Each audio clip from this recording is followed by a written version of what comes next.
Thinking about launching a podcast but overwhelmed by all the moving parts? At TurnKey Podcast Productions, we take the hassle out of podcasting so you can focus on the talk, not the tech. From concept to launch, guest booking to post-production, we handle everything. Need a strategy to grow your show and turn guests into clients? Yep, we do that too. DIY or done for you, we've got the solution that fits. Whether you're just getting started or ready to scale, TurnKey is your behind-the-scenes podcast team. TurnKey Podcast Productions. Your voice, your message, fully produced. Learn more at turnkeypodcast.com/contact. That's turnkeypodcast.com/contact. When you decide to be something, you can be it. That's what they don't tell you in the church. When I was your age, they would say we could become cops or criminals. Today, what I'm saying is this. When you're facing the nice guys on business, what's the difference? Go from where you are now to where you could be. Get expert tips to grow your business, to be more productive and more efficient, whether you're trying to build influence, grow your community, or make it rain. Best-selling author of Nice Guys Finish First, Doug Sandler, can lead the way. The Nice Guys on Business is produced by TurnKey Podcast Productions. Now, here's your host, Doug Sandler. Hey, Nice Guy community. So we're doing things a little differently with this episode of the Nice Guys on Business podcast. I was just a guest on the Money Master podcast and had a chance to talk to the host of that show, Tyler Osborne. And it was such a great, fun conversation, not only about TurnKey that we had a chance to talk about, but also my journey through the beginning part of us starting the podcast, me writing a book, Tyler's philosophy on business and on life. And Tyler is an ultra successful guy in the financial world, and I think that you'll really get a lot of great wisdom from Tyler as he talks. And shares his podcast episode with me sitting in the guest seat. So this is going to be with Tyler's permission, of course. I asked him if I could share the recording that we did on his podcast on the Nice Guys on Business, and he said yes. So we're going to have him as a guest shortly. He is working on filling out the application to get on the show. And as soon as that is complete, we'll have him scheduled and ready to roll. But I didn't want to hold back this great content. The episode appeared on his podcast, the Money Master podcast, recently. And I wanted to make sure that we also share it here on the Nice Guys on Business podcast. So check out this episode of the Money Master podcast here on the Nice Guys on Business podcast. Good morning, good afternoon, whatever time of day you might be listening or watching. Right now, you're rocking with the neighborhood hope dealer, your community coach, your tenacious teacher out here in Texas, your international intellectual, a.k.a. your coach, your host, the Money Master, Tyler Osborne, and let's go! And today, I'm fired up for our episode because today's guest is someone who has helped thousands of entrepreneurs turn their voice into influence, their conversations into relationships, and their podcasts into real business growth. Doug Sandler is the CEO of TurnKey Podcast Productions, a company dedicated to helping leaders, experts, and entrepreneurs launch and grow podcasts that actually drive results. Doug isn't just teaching podcasts. He's been doing it for years as the host of multiple top-ranked shows, including the Nice Guys on Business podcast, where he's interviewed hundreds of entrepreneurs and thought leaders. He's also the author of Nice Guys Finish First and has built a reputation around something that a lot of people underestimate in business today, relationships. Doug believes podcasting isn't just about downloads. It's about building meaningful connections and that leads to opportunity, influence, and revenue. If you've ever thought about starting a podcast, growing your authority, or turning conversation to clients, today's conversation is going to help you and be packed with insight.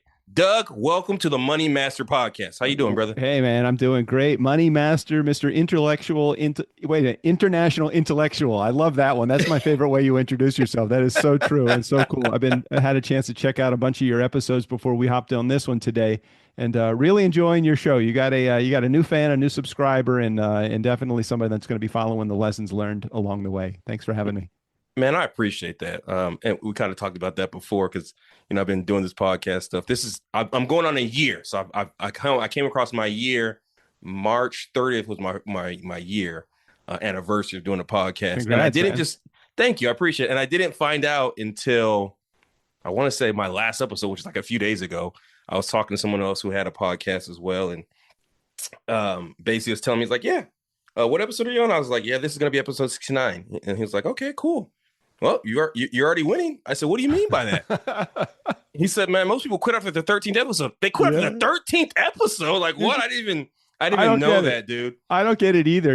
There's two times when people tend to look at hesitating in the podcast journey. One of them is after episode 12. So your guy is right on the money. Episode 13. There's actually a term for it. It's called pod fade. That is number one. The second time that people start to slow down their role in podcasting is about where you are around episode 52, 1 year into it, if they do a weekly podcast, because they're looking at their podcast and they're not seeing the results that they want. Now, results don't equate necessarily to money. It could be community growth. It could be influence building. It could be money. It could be business development. It could be lead generation. It could be creating a community of legions of fans. It could be any number of those things. But oftentimes they will slow down at that year because they haven't set goals for what, when you don't have any goals, you're shooting at nothing basically. And you say, hey, what the hell am I doing this for? So congratulations to you. I feel so honored to be able to be on the show and also share, 11 years worth of podcasting experience and 1,700 episodes of our own show, The Nice Guys on Business. It's wonderful to be able to talk to someone newer in the space so I can see exactly what this world of podcasting is becoming. And you're definitely a shining example of what it could be for many people. Man, thank you. I appreciate that. And I'm fired up to have you on here. I've always want to learn from people who've already done something before, so I don't have to make the same mistakes. Right? Amen to that, brother. So I appreciate you hopping on and wanting to share your wisdom. So you got into the podcast space, like as you mentioned, you said 11 years ago. Is that correct? Yeah, 2015 we started our podcast. It'll be 12 years soon, and it was February of 2015 that I started my my podcast. What made you decide to jump into podcasting? Career transition, 30 years as a bar mitzvah MC or bar mitzvah DJ, 2,100 bar mitzvahs as that guy on the dance floor. And somewhere around 50 years old, I said, I don't know that I can be out there on the dance floor doing the cha-cha slide and the booty call, for the rest of my life into my 60s. So I said, let's just take the lessons that I've learned in business, growing a business. We had a company that we were doing anywhere from 800 to 900 gigs. The agency that I owned was doing a bunch of jobs every year. And I said, let me take the lessons that I've learned in that and write a book. So I wrote a book called Nice Guys Finish First. I needed a promotional resource. I didn't have the deep pockets to hire a publicist or an agent. So I said to my friend, who was also represented by the same agent I said, let's start a podcast based upon the lessons that I've learned in the along the way. Let's call it something like Nice Guys. So we called it the Nice Guys on Business podcast. And that was the beginning of this journey that has taken me through so many different opportunities and given me so many wonderful people that I've grown relationships with over the years. So that's kind of in a short, long story. That is the beginnings of the Nice Guys on Business. Okay, let's talk about a little bit about the book. So what are some of the key factors in the book that you want people to take away from it? I don't know how. So if you wrote the book, you got into podcasting 11 years ago. The book came out a month after the podcast started. Okay, I'm about to say it's probably been a while since the book's been out. Yeah, the book came out. The book came out in March of that same year. We were going to launch the podcast around the same time, and it just the timing didn't work out exactly because publishing schedules are not exactly what they as tight as they could be. So yeah, the podcast was directly linked to that. The philosophies in the book were pretty simple. Tell the truth, return your phone calls, and be a nice guy. Be kind to others in business. Those three were the leading pillars of anything that I've ever done. And how many times do you get on a call with somebody that's in customer support or customer service, and one of their answers is, I'm sorry, that's our policy. We can't do that. And it's our policy is never a good way to treat a customer. Obviously, misleading someone in a sales process is never a good way to gain a sale, because it's only going to become a transaction. It's not going to be the relationship. And really understanding what your clients want, not just as a business, but as a person, how to have that human connection with the people that you're dealing with, oftentimes will help them oversee things like, hey, you're not priced exactly as low as the competition. Well, there's got to be a reason for that. And there's a bunch of things that relationship building can really be a key to successful business if you just treat your business like look, these people are family. I don't want to screw over my family. Let's treat them like a Hmm. human being. So that's the basic cornerstone of any thriving business, and the book as well. That makes a lot of sense, and that's kind of been a business philosophy as mine as well. Like I don't want to do anything for anybody financially that I wouldn't do for my own grandmother. Um, Yeah. so, but then I come across people that are in my industry that I know from a long distance. Like I don't know them, but I know people who know them. Like, yeah, they probably don't love their grandma the way they did that client. But Yeah, I wrote in the book on chapter one. I have a quote by Gary Shandling, and it's very similar to that grandmother thing that you just said. How much do they love your grandmother? And the quote is, "If you don't think nice guys finish first, you don't know where the finish line is." And so Mm, for me, the finish line isn't always cashing a check or going to the bank. It's always, how can I lead with value? I find that if I lead with value, oftentimes the money will come, and if it doesn't come, totally fine. I led from my heart. I walked the walk that I've been talking about the entire time. And so I really feel like if you lead with value, the money will come. absolutely, absolutely. It's we say in my industry that I work in finances, we believe in it's the mission before the commission. Oh, I So love make that. yeah. Yeah. So So right. So right. Right on the money. so I definitely agree with what you're talking about there. So what made you realize podcasts could be one of the most powerful business development tools for you? Well, I think that 11 years ago when we started the podcast, as it is today still, podcasting is the wild, wild west. You can do anything or be anything that you want on your podcast. Of course, we always encourage people to be their genuine selves, but I Yeah. also encourage people to speak your words. Don't speak the words that you think that your audience wants to hear. Relationships are built with your audience, with guests, with hosts in this particular case. You have so many opportunities in podcasting to build the relationship. I was just using it initially as a promotional resource, thinking that it would be a great way to promote my book and maybe get some consulting gigs out of it. But really, it was just a promotional resource for the book. What I've realized is that I've gained knowledge and learned lessons along the way because I've had some A-listers, Ariana Huffington, Gary Vaynerchuk, John C. Maxwell, Jeffrey Gitomer, some huge heavy hitters, A-listers on my Grant Cardone. A-listers have sat in my guest seat.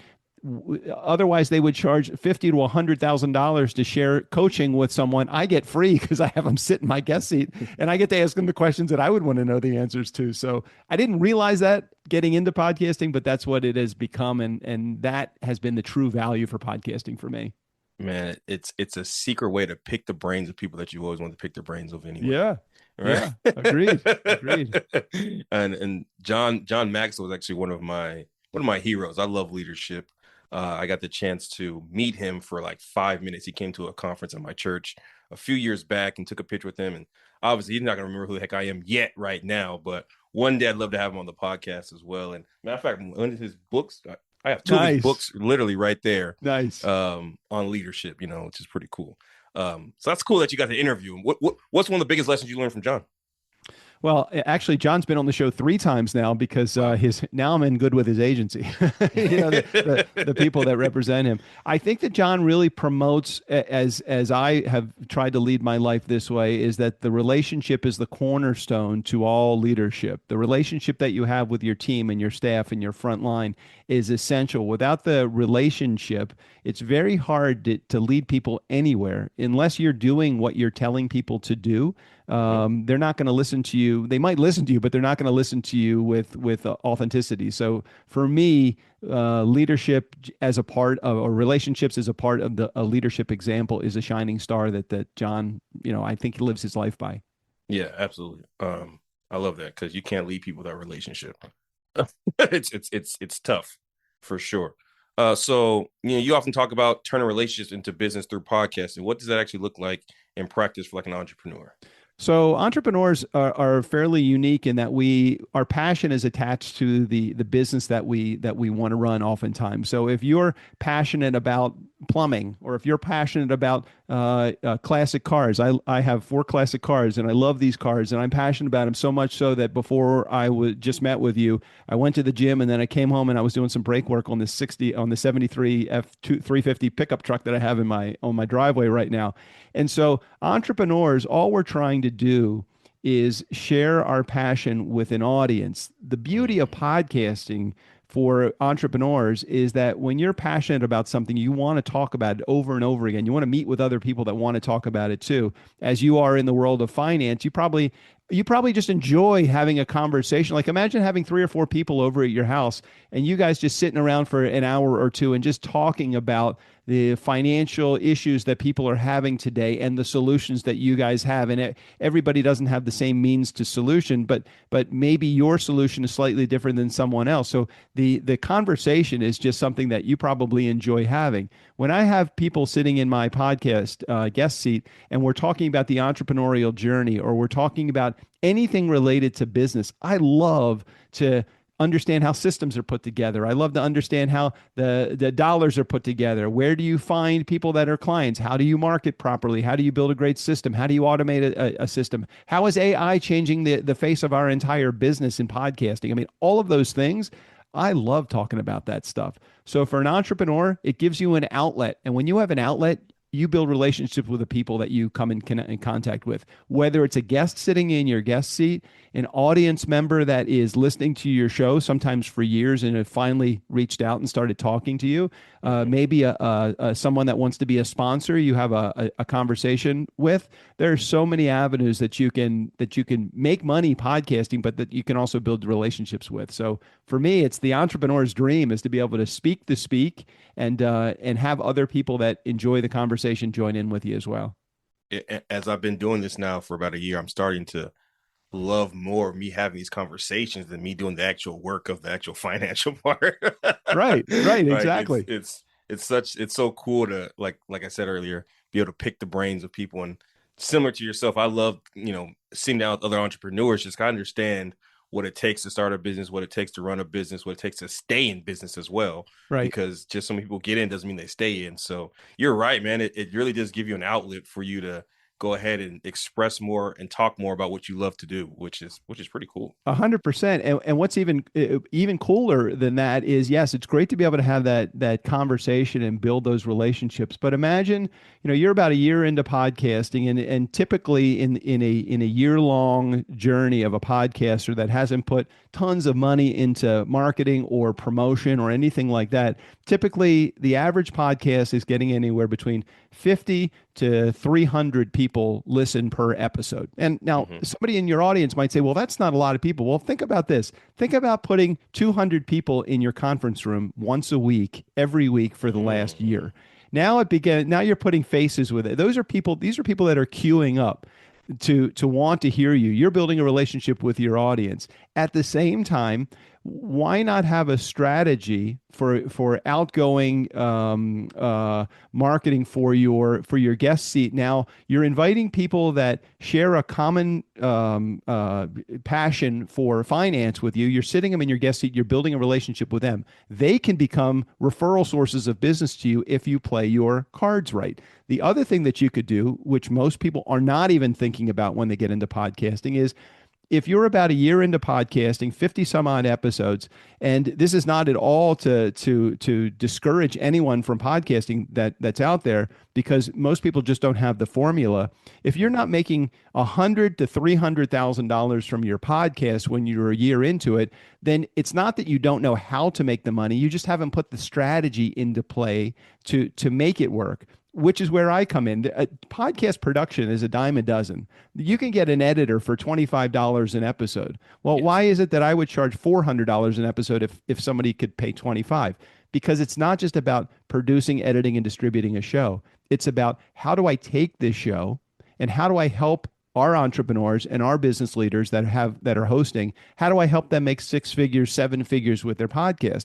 When I can turn somebody on to an ATM, a free ATM, you go to the ATM and you pull out $5,000 every time you have an interview. If I can teach my hosts how to do that, they'll never leave me because they won't care how much money I charge. I mean, yeah, that'd be dumb for them. If you're charging 400, they're taking 5,000. Like there's Exactly. The challenge is that people think that podcasting is like old school radio days. I'm Okay. sharing my message. An audience member is going to either buy something that my advertiser is going to sell, or if I don't have any advertisers, if I'm my own advertiser, if I'm promoting podcast production on my show, somebody's going to jump into my podcast production services from my audience. Well, why don't we shortcut that? Why don't we come up with a pre-qualification so people that are in our audience, yes, they can still have the opportunity to buy what we're selling, but why not do it so that we're pre-qualifying opportunities for people to sit in our guest seat? Not only do they have a great message to sell, to share, but they also have a need for what you are doing, and or they are become a referral source of what you're doing. So for us, the guest to gold strategy is one that is absolutely worth six figures or more. The audience, yes, but the audience growth and audience profit is a long term. It's a long term goal from podcasting, but it's very hard to do that within a couple of years of podcasting. So while you're doing that, can we make you six figures or more? And so most podcasters are like, hell yeah, I want to do that. So that's kind of where we come into the game. Talk to me a little bit more about that. Guest to gold. Go into detail about that. So there are many opportunities to make money podcasting. One is obviously having a sponsor or advertiser. That's the Joe Rogan, Tim Ferriss method, Tony Robbins method of advertising. They've already of monetization. They've already brought to the podcasting stage millions of people from either their UFC career or their leadership programs or whatever it is that they do, 4-hour work week, whatever Tim Ferriss is working on. So they already have millions of people. Most people, I'll put myself in this category. I don't know where you were when you entered this podcasting game, but most people, normal people like me, have no connections. I basically started brand new with this career. I'm like, I don't know who's going to buy. So we went from having 50 people to 200 to 300 to 500 people listen to our show. And I talked to my partner Strick, and I'm like, this is great. We have all these people. What do we do with them now? And so we started to try to pitch our audience, but our audience wasn't moving. I went to a conference one time, and it was a conference for entrepreneurs. And I discovered at that conference, I'm like, hey, there are 150 people at this conference, 150 people that potentially would want to start a podcast like me. So why don't I talk to each one of them, pre-qualifying them to see if they'd be open to being a guest sitting in my guest seat, but also talking about creative ways to market their services, business development, lead generation, the things that podcasting should be able to do for the average person. I was very surprised. It took me 2 years and 500 listeners to make exactly $0. However, when I went to this entrepreneur conference and I pre-qualified the people to sit in the guest seat, 40 of the 150 became guests that sat in the guest seat, 7 of which became clients of mine at $5,000 a piece. So 2 years to make $0, 30 days to make $35,000. And all I needed to do was understand my gold was not in the audience. My gold was in the guest seat. Now, if you can build a guest seat of golden opportunity and not sacrifice the quality of the content that you create, your audience doesn't care any differently. The challenge with most podcasters is that they're so wanting to put content before their business that they forget, I've been doing this now a year, 2 years, 3 years, let's say. I haven't made any money, but I'm creating great content. Well, at some point, you're a ticking time bomb waiting to stop podcasting, because if you're spending X amount of dollars on production and X amount of time building your show and creating the content, finding guests and all that, but you're not converting that to money, to dollars, a lot of people will just say, why am I doing this anymore? Yes. So as a strategist, we come in and we just say, all right, let's take a look at what you're doing. You're doing 99% of it right, but let's go to that 100 percentile. Let's put that last key ingredient in, which is understanding where the value is for you as a business owner from your podcast, rather than just providing content. Let's provide content and let's make money. So that's what we go to work for all of our clients, to teach them how to do that. I like that for sure. Now, what would you say is the biggest mistake people make when they launch their podcast? They focus on downloads. They focus just on how many listeners do I have. And I challenge everybody that's listening to this show that has ever considered starting a podcast thinking that downloads were the only metric for success. Try taking a download to Wells Fargo and cashing it. They will not pay you a cent.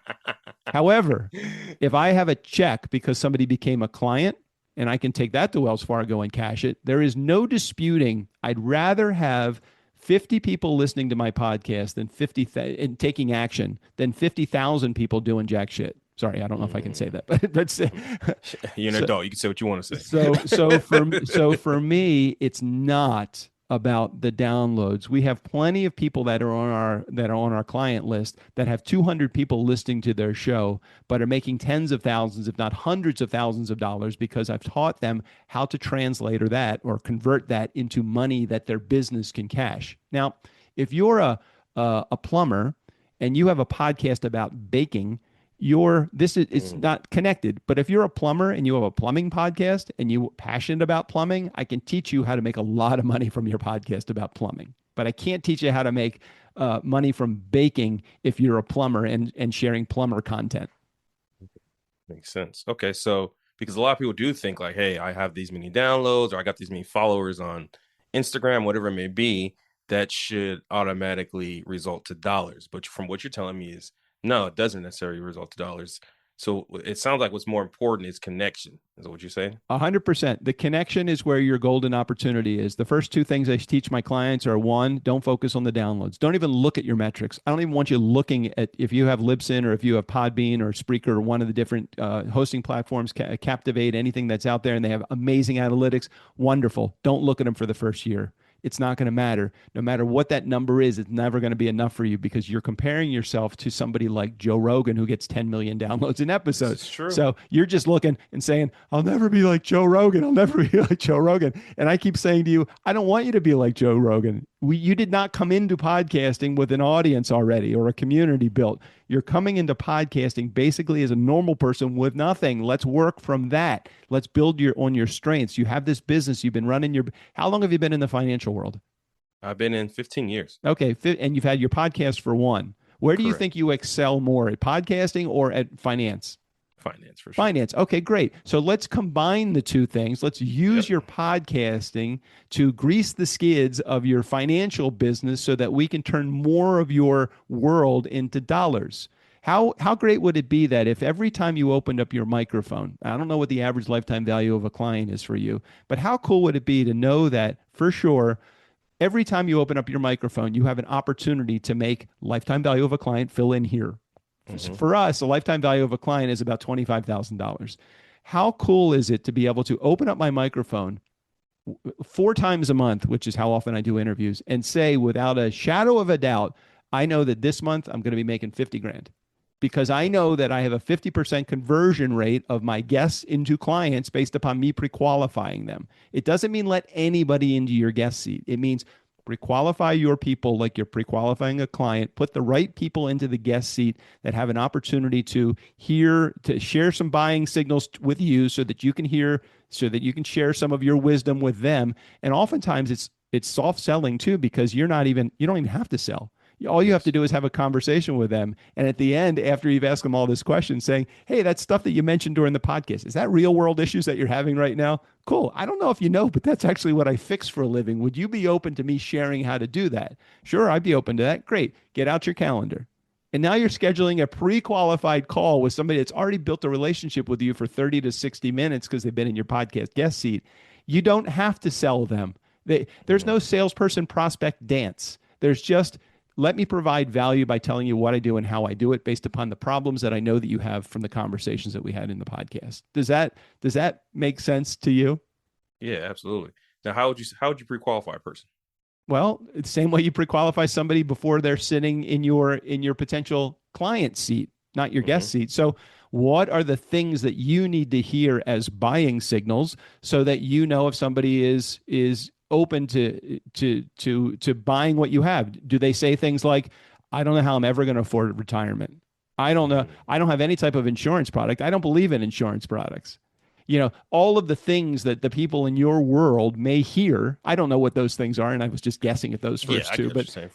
It's like, geez, my kids, I'll never be able to leave my kids any money. What a legacy. I have no legacy that I'm going to leave financially. There's nothing that I have. When you hear things like that, you know that they could use what you have, but they don't realize it yet.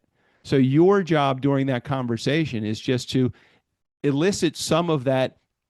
I want to be able to show you a way how insurance products could really help you financially in the future. Would you be open to hearing a couple of stories about that? We'll share them on the podcast. Sure, I'd be open to hearing that. You share the story on the podcast. Now, they don't feel like they're being sold, so their guard isn't up.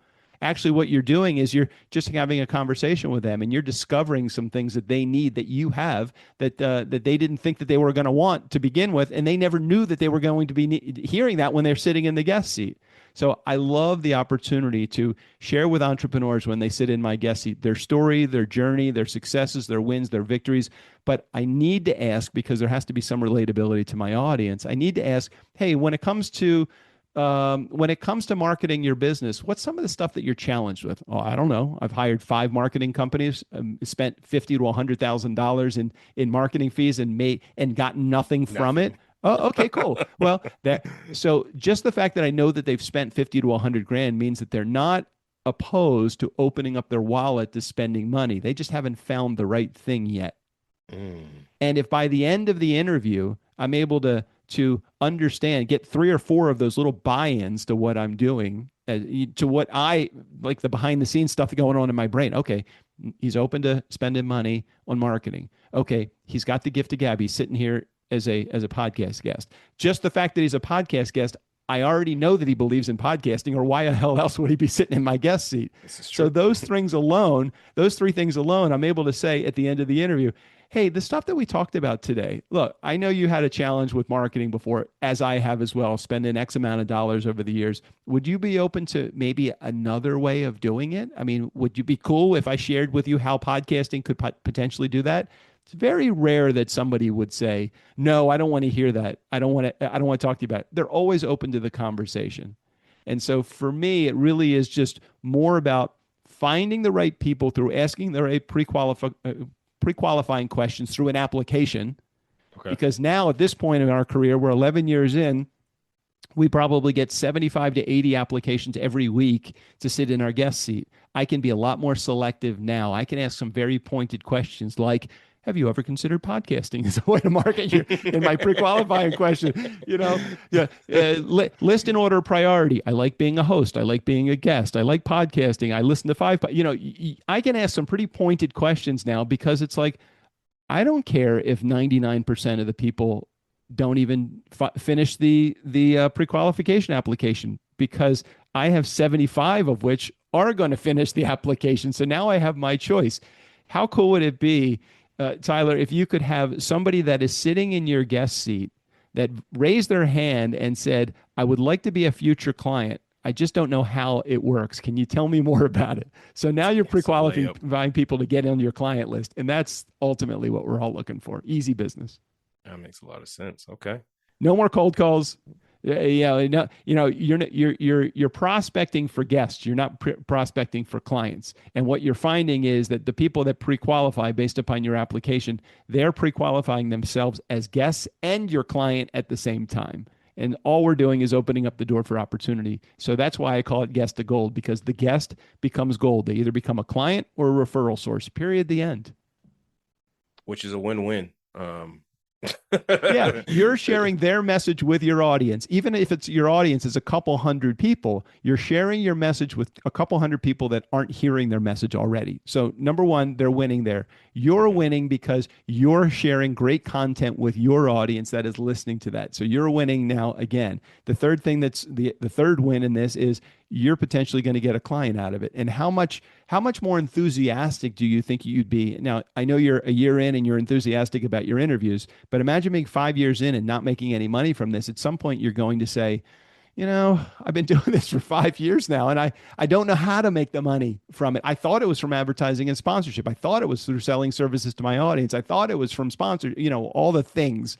And when that doesn't come to fruition, it's like, where the hell's the money? Well, the money is made from the guest seat, from normal people like you and me. And I don't mean to say sell your guest seat for X amount of dollars so somebody has access to it. I mean, pre-qualify, put them through a process. We have a system in place. You pre-qualify, you interview, you follow up. It's a 3-step process. It's pretty simple, and it's pretty bulletproof too if you follow the system. So that's why we say, look, podcasting is not what people think that it is for normal people like you and me. Okay. I like that for sure, man. That made a lot of sense. What I love about it is the structure. I think as an entrepreneur, like you mentioned earlier, we like systems, we like structure, we like to understand what's going on. So love that for sure. So question, you sat down with hundreds of entrepreneurs. What would you say is a mistake that entrepreneurs make when it comes to their finances? They don't pay attention to it. You Mm, know, they put everything on a credit card because they know that something is going to happen good down the road. And I would say that most people would prefer to hire immediately than understand the task themselves first. Now, I'm not saying I am a scalable, this is a scalable way to start and run a business. The challenge is that a lot of entrepreneurs, founders, let's call them, feel okay. like I'm the founder, I have the wisdom, I'm just going to hire the staff around me and put it together. Okay. The challenge with that is until you know how to do it on your own, you don't know where the shortfalls of every system are. So when Strickland and I started the business, I was the relationship and the sales guy, and Hmm. he was the editor. He did the cover art. He did the posting of the episodes. He did the social media posts, and we would say yes to everything for everyone. So anybody that had a checkbook was a client of ours. Now that wasn't good because we had a lot of clients in the beginning that churned through our process, and after 3 or 4 or 5 or 6 months, they said, "Hey, that's it. We're not doing this anymore. This podcasting thing, I don't think it's for us." But we learned exactly how to sell, how to build the relationship, how to support, how to build the system ourselves, right? How to do payroll, how to do taxes, all of the stuff. And then we started to, okay, we got this editing thing down. I've got a system in place. Let's document, let's share it with somebody else. So now we have 15 editors that do all the stuff for us. And now we have 3 social media people that work social media. And now we have 2 video editors that do their thing. Now we have a VA that handles scheduling and all the automation stuff. We have somebody that handles just scheduling. We have a customer support team of 4 people. So it's like all of this stuff happened, but unless we were doing it ourselves, we probably would have missed a lot of opportunity to grow it the right way. We would have put too many things in place and did it wrong because we didn't know how to actually make it go. Yeah, that makes a lot of sense. You did the dirty is what I call Yeah, it's the it. stuff that nobody wants to do because as a podcaster, maybe your passion is sharing your message, and that's great. And your passion is not in editing. Editing is like a drone. It's like, oh, editing another episode. Great. Well, do it for a very short period of time so you realize how much pain it is to do the editing, so that when you do have somebody on to come on board and edit for you as a team member, you'll at least know where their pain is. And you'll at least Mm. know why when they say, "Hey, I need 4 hours to get this done." 4 hours, just slap an open and a close onto that and get it out to the world. Like, I thought it was like that too. like, no, It's no funny. editing filters. What do you mean? You got to, yeah, okay, because Zoom is really good at capturing the audio, but maybe the audio needs to be leveled. Maybe there's some mistakes in there. Maybe there's some internet dropout when it comes down to the final recording. Maybe there's B-roll that we want to have in there. Maybe we want to put a highlight at the beginning of the episode. Maybe we want to have music. There's certain things that you may want to do. And so without you having done it first, you don't realize the pain that is involved with putting this together.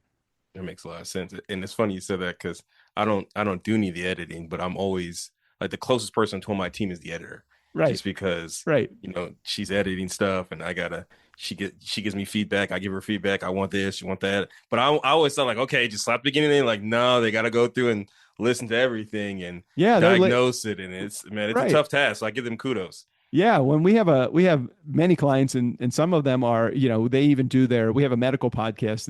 And I love our medical podcast. They're very, very highly ranked in their space, Hmm. but it's a very specific subspecialty, and sometimes their episodes are in foreign language. So how do we know, as an English speaking editing team, how do we know when a mistake is made? So we ask them questions like, "Hey, is there any point in here that we need to edit out for you?" Or we will just open send, so they timestamp things for us. They help us get it straight. We do have somebody that understands, the languages that they speak every now and again, but it's hard when you're doing stuff like that. So just be patient with the people that work with you. If you don't know the job, it's very hard to be patient because you just want it the way you want it. Yeah, that's true. You have a vision. You just want them to see it your way. Right. And Right. it's not exactly like that. And not everything's, cookie cutter exactly always how we want it. So Now, that's maybe awesome. that might not be if you have somebody that's a true founder in your audience that's listening to this and they're like, "That's not the way it's done. You just hire." I'm like, okay, that's just not how I've done it. I've bootstrapped every business that I've ever had since 1982 when I got out of high school. So for me, it's like I've never had an investor. I've never been in debt with my businesses. I've always made a profit. It may have taken a longer time to make a profit than others, but I've always made a profit from my businesses. And I tell everybody, look, this is what has worked for me. It doesn't necessarily mean that's the way you have to do it, but Mhm. I can tell you my story, and this is why my story works for me. Yeah, absolutely. There's so many different ways you can skin a cat, so it doesn't have to be the exact way. But if not everyone's at the point that they can just hire somebody, sometimes people do have to start in a place which, hey, I got to do it myself until I build my business Right. up into which I can Right. start hiring people. And whoever's listening to this right now, everyone's on different spectrums of different spectrums when it comes to being an entrepreneur. You might be in a position to hire somebody, you might not be, so you might need to do it yourself.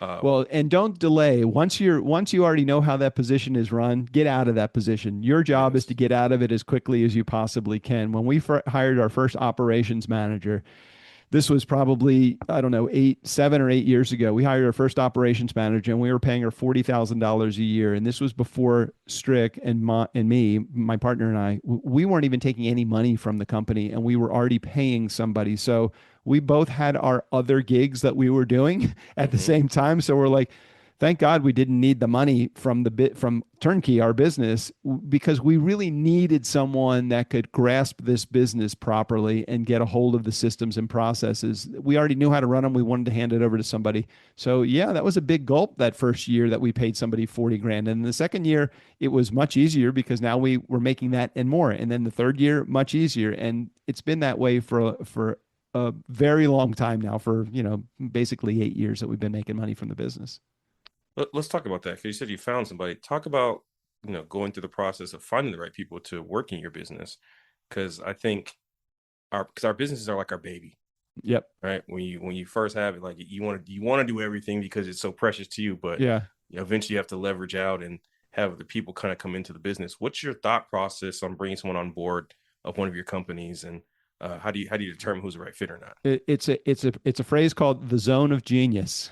If it is not in your zone of genius, Gay Hendricks wrote a book called The Big Leap, and he talks about in The Big Leap this being in your zone of genius. Your zone of genius is the thing that comes easily to you. It's your gift that comes to you, but it's difficult for the rest of the world. And if your zone of genius, if you ever find me in a spreadsheet, you'll know that I'm not in my zone of genius. Like if I'm in a spreadsheet or building a system or process, I'm not happy because I'm not doing what I want to do. It's counterproductive. Not only are you not doing it the right way, probably because I don't do spreadsheets the right way, but you're not happy at the same time. It's a double negative. So the way that you start to figure out what position should I be hiring out for first are the ones that you hate doing, the ones that don't come easiest to you.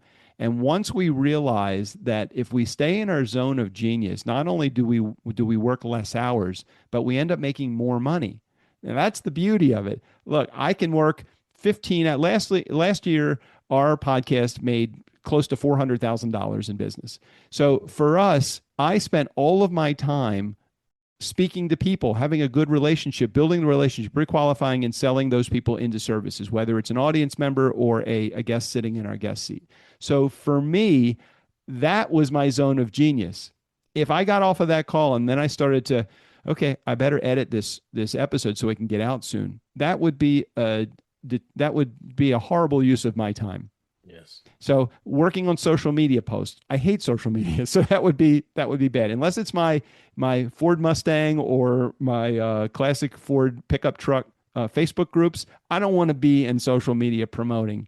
So social media was bad. If I'm doing timesheets for our team, that's bad. If I'm sending out an email campaign to my list, that's bad. I have people surrounding me that do all of that stuff.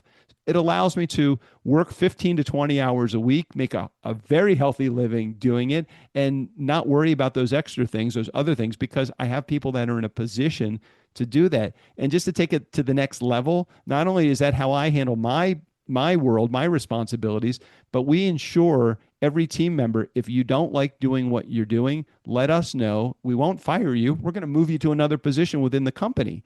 we want you to stay here because we love our team members. Some of them have been with us for 7 and 8 years. I've never met 90% of them, so it's great. It's great that they love doing what they do and they're not afraid to say, "Hey, I'm not loving this guest outreach thing, but I really would like to do show notes," or "I don't like the show notes thing. Could you put me in video editing? I'll learn how to do that." I'm like, okay, great. Now we built it's harder to build the relationship than do the task. So Yes. let's work. We've got the relationship already built. We trust them. We love them. Let's give them a task that they really love to do. So for me, that's how I've handled my entire business growth, my opportunity here with TurnKey. That's beautiful. Now you've done hundreds of interviews with entrepreneurs. So what's a common trait you see among successful entrepreneurs? I would say that coming back to what we just talked about, them wanting to do everything they want to micromanage because as you were kind of alluding to, which I was about to say before, but I forgot the comment, is that we all think that no one can do it as good as we can do it. Mm-hmm. And you have to give that up. You have to give that up because you could be right, but you also could work yourself 100 hours a week. Editing isn't my thing. Could I edit? Yeah. Am I a good editor? I can edit. Am I better than our editors? I don't know. I might be as good as some of our editors, but it's something I hate doing. So why the hell would I want to do it? So entrepreneurs want to micromanage. They want to do it all because no one can do it better than them. Giving up, delegating responsibility, deleting some of the tasks. Those are the things that I would say are the common attributes that most entrepreneurs have. Okay. It's their baby. It's their baby. Like you said before, they love it. So why would they want to do anything other than that? Absolutely. You ready for some rapid fire questions? Oh shit. Okay. Yeah. I'm really a horrible thinker. Is quick. 20 seconds or less, brother. You got to answer these questions. Okay. I'm going to try. They're not that difficult though. Not that difficult. All right. Okay. I'm ready. Let me know when you're ready. All right. Let's get I'm it. ready. I'm ready. All right. Favorite book you've ever read? Oh, that is Who Moved My Cheese, Spencer Johnson. Okay. If you could interview anyone, any person in history, who would it be? My dad. Okay. Who is no longer living. He died in 96, but I would love to be able to interview him again. My condolences. What is one business lesson that took you way too long to learn? There is no correlation between working hard and success. Ooh, I like that. What superpower would you have if you could have one? Invisibility. I want to be able to hear what's going on behind my back. Sneak into the room and listen what it takes to read minds also. Can I have two? What's one podcast or creator you think people should be paying more attention to? Geez, I don't know. I hang out more on the liberal side than I do on the conservative side. So I always encourage people to listen to The Daily. I just think it's a great podcast. It's filled with great news and information, but I'm not being political. That's just where I am. All right, there's nothing wrong with it. All right, awesome. And if someone wants to start a podcast tomorrow, what's one piece of advice you give them immediately? Geez, give yourself plenty of time, plenty of runway to be successful. The challenge is that everybody wants success and they want it now. And yes, success could come if you're patient, but it will not come tomorrow. I don't ever want anybody to be pressured by the dollars that they're investing in podcasting because they need the money out of podcasting now in order to be, to continue it. Okay, absolutely. And then we're doing rapid fire questions. It's just the last question I'm gonna have. Well, not the very last one. That's all right. I like this. I'm having fun. Let's keep the conversation going. I want to be your longest episode. How do we do that? Man, if I didn't have to go train my wife at the gym here shortly, all right. We definitely would. But here's the thing. Yeah. This don't gotta be only time you're here. Like I'm gonna want to have you come back. Nice. If you're open to it. Hey, and I also want to. I didn't ask you this at the beginning. We'll talk about this later too. I'd love to be able to. I'm recording this. I want to play this to my community too, because this is some good stuff that you got going on here. Absolutely. Please do. Okay. All right. Got it. Please do. All right. So, where do you see podcasting evolve over the next 5 to 10 years, especially with AI, video, and changing media platforms? Well, things get so much easier nowadays with AI, not just in the post-production side, but actually in the content creation side. You can create a really cool outline for how you're going to make your point and bring your conversation full circle with every interview. And AI really does help with your research when you're putting a guest intro together, when you're putting bullet points together for talking points, exact questions. So AI technology is really really hammering home some great innovations for us in the podcasting space. Some editors, producers, distributors are afraid of it because they think it's going to take away their job. I don't know. It's still human element that's involved. And you know what? If they take away my job, so I'll retire. It's okay too. This is true. Okay, awesome. Now, first of all, this has been a fire episode. If anyone wanted to be able to get a hold of you, how can they get a hold of you? They can just reach out to me directly, Doug@turnkeypodcast.com. Okay. Any social medias or anything like that you want to shout out? Well, let's use my old DJ handle on Instagram. It's @DJ Doug. That's my Instagram. I got that one. They can also go to @TurnKey Podcast or look us up on Facebook, just TurnKey Podcast. Okay, perfect. Man, I appreciate you being on the show today. It was an honor to have you here, Doug. Thank you so much for being on, brother. This is great, and you are the international intellectual. You are the hope dealer, and you are the money master, Tyler. Thank you for having me on the show. Man, hey, thank you. I'm about to do my little outro right now. I stepped on your outro. Sorry, man. No, you're good. They know it, but I'm gonna do it again anyway. I appreciate y'all listening and watching today. Please remember, you're rocking with the neighborhood hope dealer, your community coach, your tenacious teacher out here in Texas, your international intellectual, aka your coach, your host, the money master, Tyler Osborne, and we're out. Peace. You've put enough in little Johnny's 529. Now it's time to really help out someone in need. The nice guys on business need your support. Please go to patreon.com, and for as little as $2 a month, you can help these guys continue to ramble on and on and on, week after week after week. Thank you for your support. And boy, is it weak.